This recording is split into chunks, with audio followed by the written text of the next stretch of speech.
في كام خبر في معلومة معانا في الحلقة دي. زي أول حاجة وهو خاص بشقق الإسكان والمسابقة اللي شغالة دلوقتي المحدودي ومتوسطي الدخل، وعودة تاني بيع كراسات الشروط وسداد جدية الحجز وزيادة المدة. وتاني خبر معانا وهي ميزة وحاجة جديدة حصرية في بنك مصر بيقدمها للعملاء بتوعه. وتالت حاجة الكلام على التحول للدعم النقدي قريب جدا جدا، وإيه خطورة الموضوع ده. فيلا بينا بقى نتكلم عن كل المواضيع دي.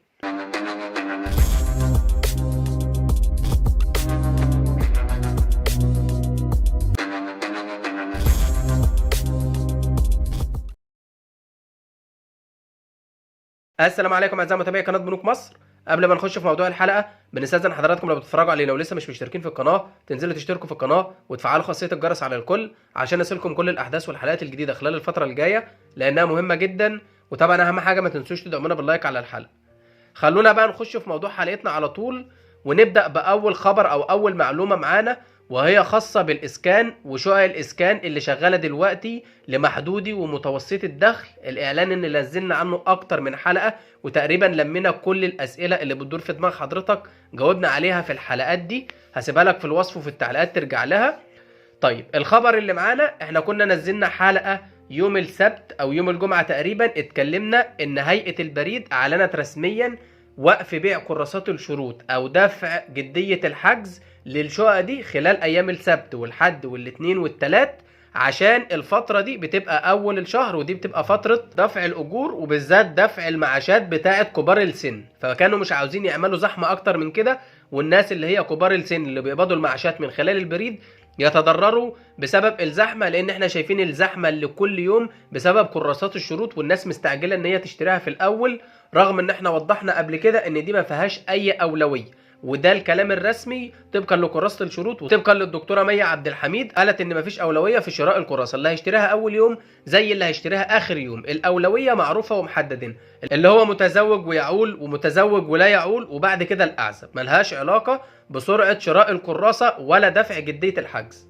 لكن خلونا نكمل الخبر. خلاص من النهارده رجع تاني طرح وبيع كراسات الشروط، تقدر تروح تشتريها في البريد من النهارده وخلال الايام الجايه، وايضا تدفع جديه الحجز اللي هي سواء 30,000 جنيه او 20,000 جنيه على حسب بقى الشقه اللي انت هتختارها. وبرضو هيئه البريد والاسكان اعلنوا ان المده دي او الاربع 5 ايام اللي وقفوا بيع الكراسه ودفع جديه الحجز فيهم مدوهم تاني للاخر. من المفترض ان المده في الاول كانت هتنتهي في 25/12، مدوها لحد 31/12 مستمرين في بيع كراسات الشروط واستقبال جدية الحجز. وطبعا الصورة اللي قدام حضرتك دي لو تعرف تاخدها سكان وهيشتغل سكان على التليفون بتاع حضرتك هيوضح لك كل مكاتب البريد اللي موجود فيها كراسة ودفع جدية الحجز. طيب نخش في تاني خبر وحاجة حصرية جديدة بيقدمها بنك مصر وأعلن عليها، وهو إن بنك مصر أعلن رسميا دلوقتي تقدر من خلال الاي تي ام بتاعت بنك مصر فقط تعمل ايداع بالدولار.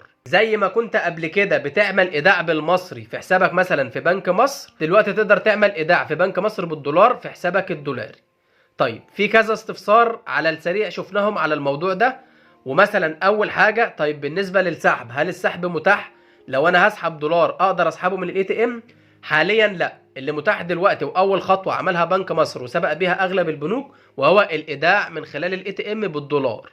السحب لسه قدامه شويه لان قصه الاي تي بتاعه وان هو يتفعل على المكن ومش عارف ايه صعب شويه ان هو يحصل زي الايداع.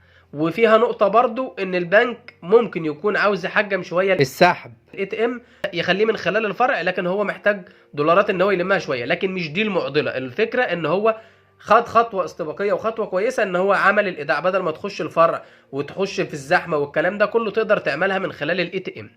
طيب حد سأل تاني، طب ينفع اعملها من غير الفيزا زي مثلا اللي بالمصري؟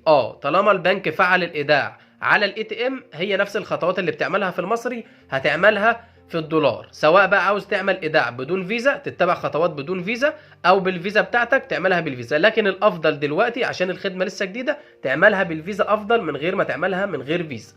طيب في سؤال اتسأل برضو يعني غريب شويتين، وهو لازم يبقى ليا حساب بالدولار؟ طبعا زي المصري بالظبط، انت المصري بتتعامل بالمصري، بتسحب وبتودع منه من الاي تي ام عشان مصري. الدولار برضو دلوقتي عشان تقدر تعمل ايداع بالدولار من خلال الاي تي ام لازم في حسابك الدولاري، لازم يبقى ليك حساب بالدولار في بنك مصر وتعمل الايداع عليه من خلال الاي تي ام. وعاوز تسحب بقى بتخش تسحب من الفرع. لكن انت ليك حساب مصري تروح تعمل ايداع فيخش في الحساب المصري، هتبقى انت كده بتخسر نفسك، لان ساعتها هيخش على حسابك المصري وهيتحول بالمصري، مش هيخش دولار. هتخش البنك بعد كده تستعلم عنه مش هتلاقيه دولار، هتلاقي البنك حوله للمصري بسعر الصرف.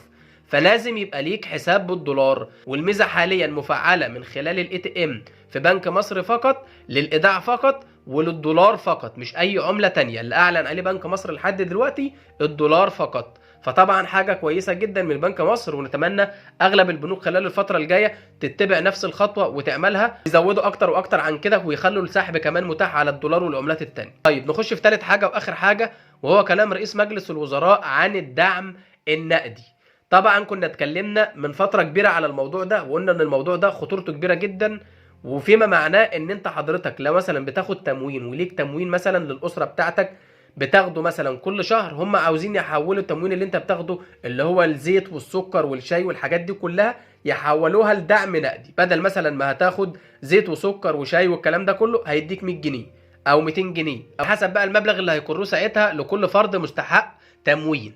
طيب خطورته في ايه الموضوع ده؟ كنا اتكلمنا عنه واغلب الناس مش مفضلاه ومش حلو، لان اسعار السلع كل يوم عن التاني بيزيد. هو هيبقى مثبت لك مبلغ انت بتاخده، الله اعلم هيزوده كل شويه او هيزوده كل سنه ولا لا، الله اعلم. بس الاتجاه ان هم عاوزين اصلا يقللوه ويشيلوا الدعم ده نهائي ويشيلوا التموين ده نهائي، وبالتالي كل شويه الخطوات اللي بياخدوها بيبين ان هم اصلا بيقللوه واصلا عاوزين يشيلوه.